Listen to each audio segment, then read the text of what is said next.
Вас жестко обманули. Голливуд и школьные учебники превратили ядерную бомбу в абсолютного монстра, стирающего города за секунду. Если вы верили этим рассказам, приготовьтесь к шокирующей правде.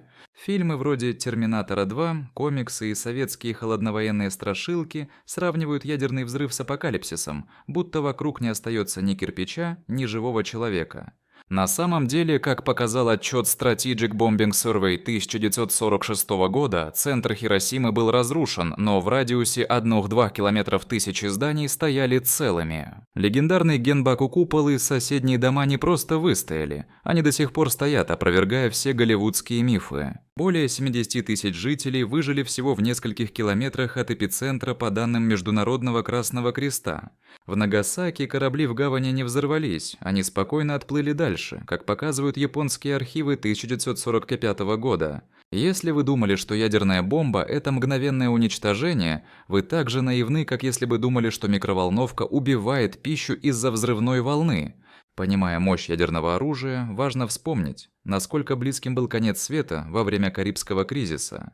Вас цинично обманули голливудские режиссеры и сенсационные журналисты. Вам вбили в голову, что США и СССР во время Карибского кризиса сидели с пальцем на ядерной кнопке, готовы нажать в любую секунду и устроить апокалипсис. Если вы поверили в этот абсурд, поздравляю, вас продали ради зрелищ и громких заголовков. История о тотальном сумасшествии. Чистой воды миф, рожденный ради драматургии и паники.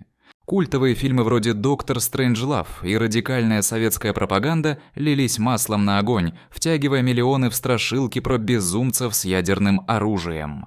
Но реальность куда прозаичнее. Рассекреченные переговоры Кеннеди и Хрущева из архивов Госдепа 1997 года демонстрируют не истерику, а гроссмейстерский уровень дипломатии. Знаете ли вы, что идея взаимного гарантированного уничтожения появилась после кризиса и стала популярной лишь в 1970-х, как доказал журнал Foreign Affairs в 1976 году?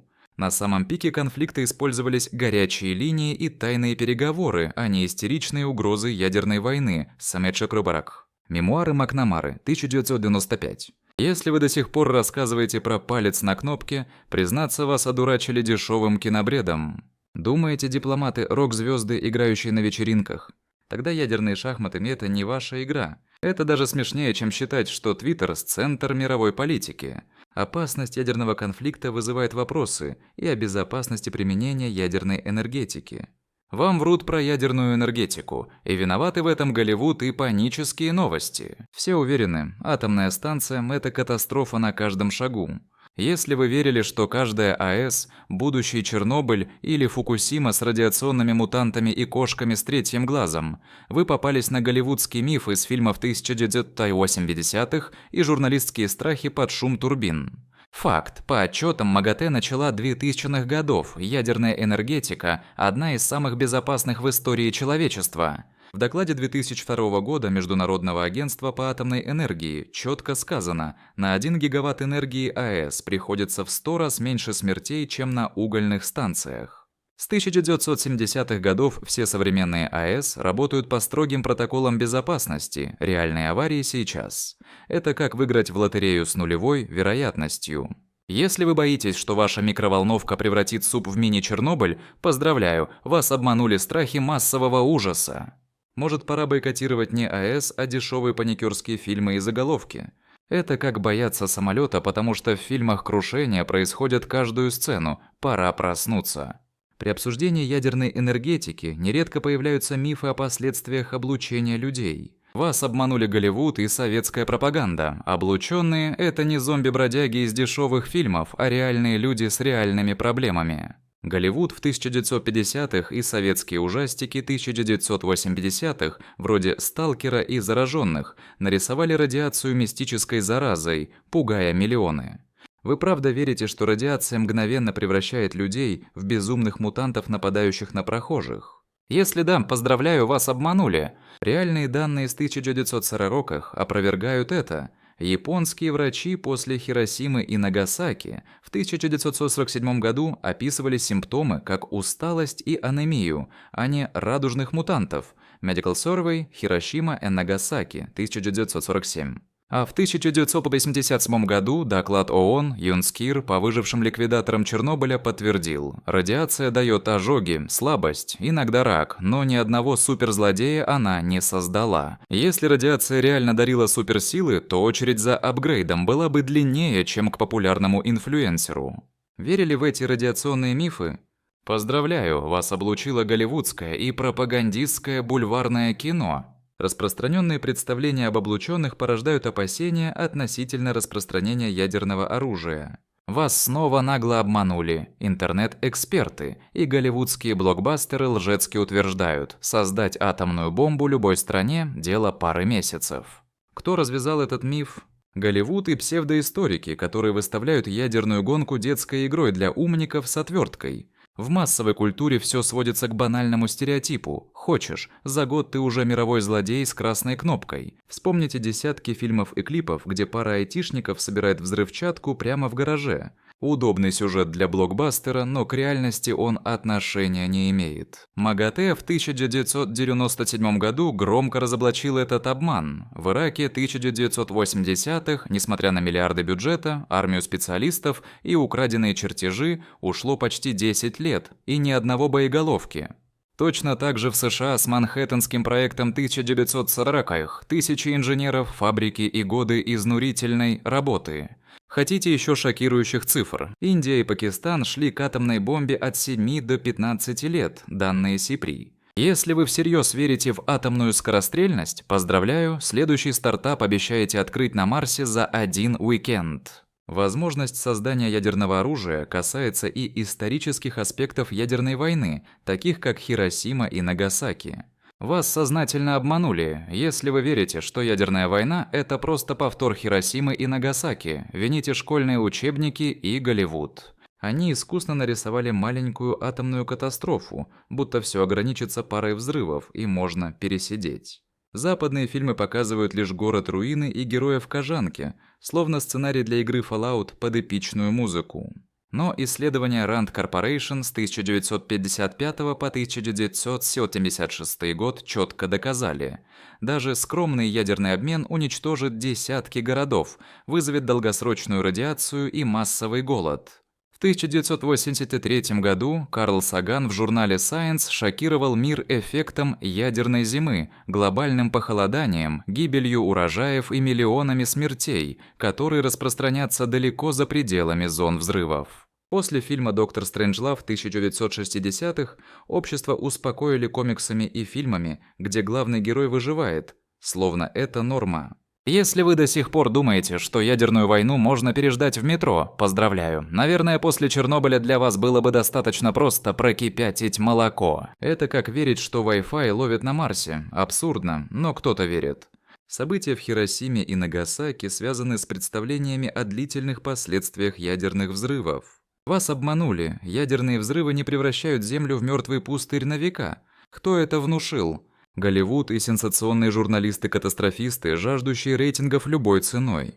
Вы до сих пор верите, что там, где взорвалась бомба, нет жизни и вечный радиоактивный апокалипсис? Спасибо безумному Максу, крикам о мутантах и даже школьным учебникам с жуткими картинками. Вот реальность. Исследования Агентства по ядерной энергетике США в 1990-х доказали: спустя 20-30 лет на Неваде вернулись койоты, зайцы и редкие растения. Спутниковые снимки и отчеты Лос-Аламосской лаборатории 1994 фиксируют: уже в 1980-х на местах взрывов буйно росла растительность. Крупнейшая газета The New York Times писала в 1995-м: на самых радиоактивных участках биоразнообразие было выше, чем в соседних безопасных зонах. Если вы все еще думаете, что после ядерного взрыва царит радиоактивная пустота, поздравляю, вы учите экологию по сценарию «Звездных войн» или «Терминатора». То есть вы верите, что радиация действует как ядерный апокалипсис, словно мутация – это сюжет из «Марсианина», а не реальная наука. Вот как если бы кто-то всерьез считал, что после атомной бомбы Земля превращается в парк динозавров с радиоактивными рептилиями. Очнитесь и проверьте факты. Понимание последствий ядерных взрывов ведет к размышлениям о мерах защиты, таких как бункеры. Вас обманули. Бункер – не спасение от ядерного апокалипсиса, а самая громкая ложь холодной войны. Голливуд, советские плакаты и даже экскурсоводы по московским подземельям работают на одну и ту же фальшивку, возвеличивая бетонный подвал в мифический храм безопасности. Если вы верили, что забегаете в бомбоубежище и можно не бояться атомной катастрофы, поздравляю, вас промыли мозги, как в американских агитроликах 1950-х, Duck and Cover или советских комиксах по гражданской обороне.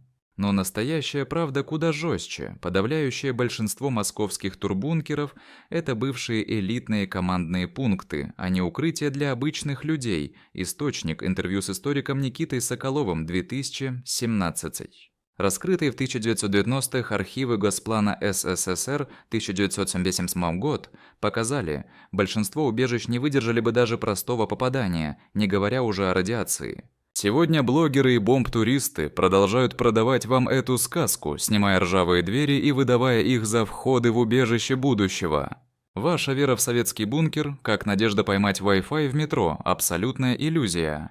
Все еще мечтаете о Fallout? Не забудьте противогаз и VHS-кассеты. 1984 возвращается, и не по плану. Надежность бункеров ставит под сомнение и мифы, связанные с влиянием радиации на людей. Вас жестоко обманули. Голливуд и Марвел нагло вбивают в головы, что радиация превращает людей в мутантов с суперсилами. Если вы до сих пор верите в эту чушь, вам срочно нужно проснуться. Реальность куда мрачнее и печальнее.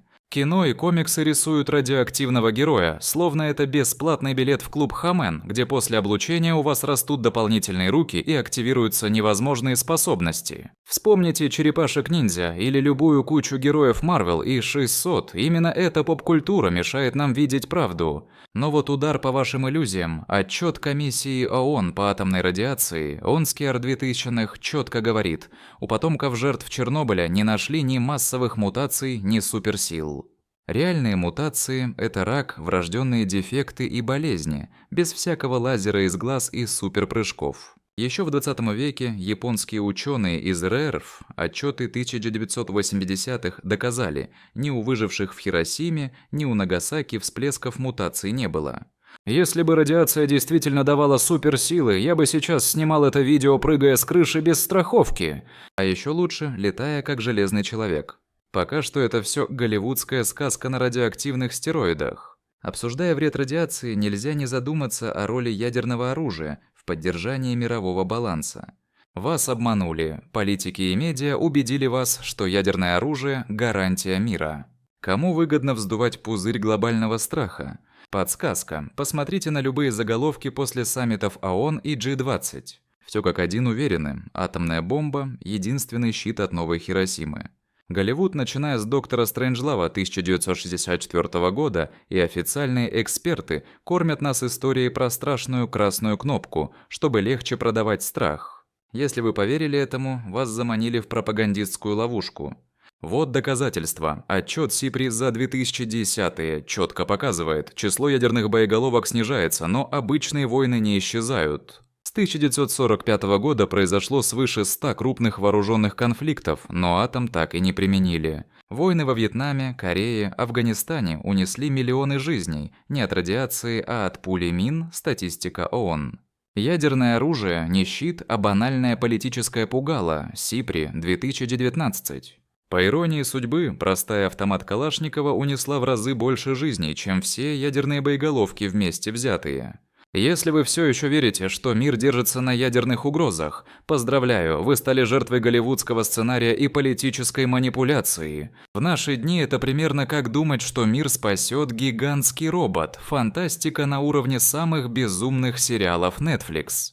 Понимание сдерживающего фактора ядерного оружия тесно связано с концепцией второго удара.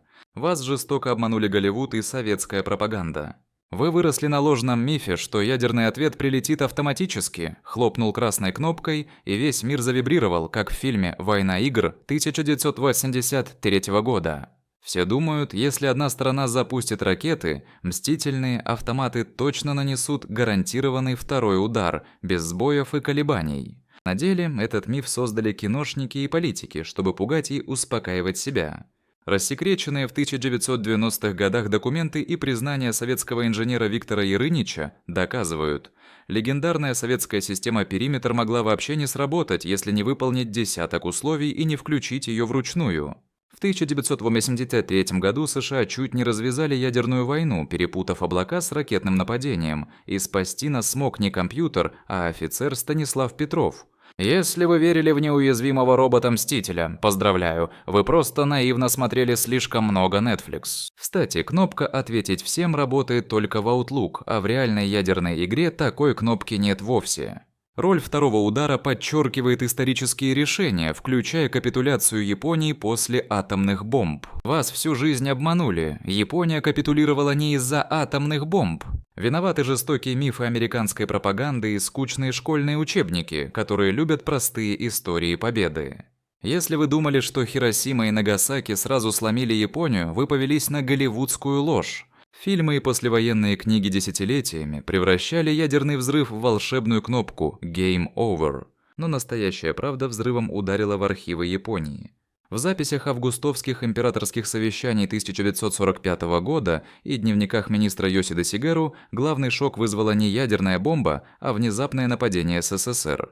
9 августа Красная Армия вломилась в Маньчжурию и за считанные дни уничтожила Квантунский фронт. Министр Сигамицу прямо заявил: «Атомная бомба страшна, но настоящая угроза. Сталин с армией способны стереть элиту Японии с лица земли».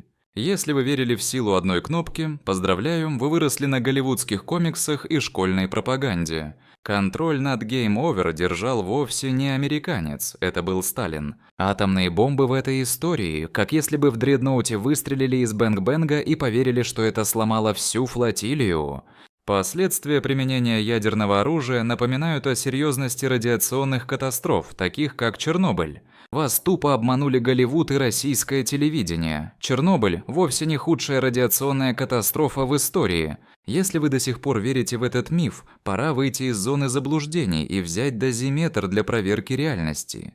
99% уверены, Чернобыль – абсолютное зло, лидер по смертям и масштабам. За это отвечают культовые сериалы вроде HBO, Чернобыль и советские учебники, таща на себе громкую цифру номер 1. Вот что говорит правда. В 1957 году на Маякском заводе под Кыштым случилась авария с выбросом радиации не меньше, а зараженная территория даже больше. МАГАТЭ, доклад 1990-х. Всемирная организация здравоохранения в 2000-х пересчитала последствия – сотни смертей, а не миллионы, причем основной урон получили ликвидаторы. Про американский Windscale 1957 года предпочитают вообще не вспоминать, там радиоактивные облака застилали целые округа. Если бы радиацию мерили количеством мемов и сериалов, Чернобыль бы точно получил Оскар. А вы все еще боитесь фальшивого зеленого свечения, как будто попали в плохой фильм ужасов. Катастрофа в Чернобыле заставляет задуматься о последствиях первого удара и отсутствии возможности для ответа. Вас снова обманывают, на этот раз мифом о красной кнопке. Голливуд с 1970-х годов и паникеры продолжают впаривать сказку, будто при ядерной войне никто не ответит, все решится за 3 минуты. Если вы поверили, вы снова заглотили дешевый спектакль для массового страха. В массовом сознании, подпитанном фильмами вроде «На следующий день», 1983, власть мгновенно исчезает, ответить невозможно, конец неизбежен. Но реальность громко опровергает этот фейк. Архивы НАТО, например, официальный НАТО-хендбук 1971 года и документы Варшавского договора доказывают, существуют многослойные командные центры и подземные бункеры, способные выдержать прямое попадание. Особенно поражает система «Периметр» СССР 1980-х. Согласно разбору военного инженера Б. Аркадьева из Военно-исторического архива 1990-х, она могла запускать ядерные ракеты без единой живой подписи, если штаб был уничтожен. Если вы до сих пор верите, что после первого удара никто не сможет ответить, поздравляю!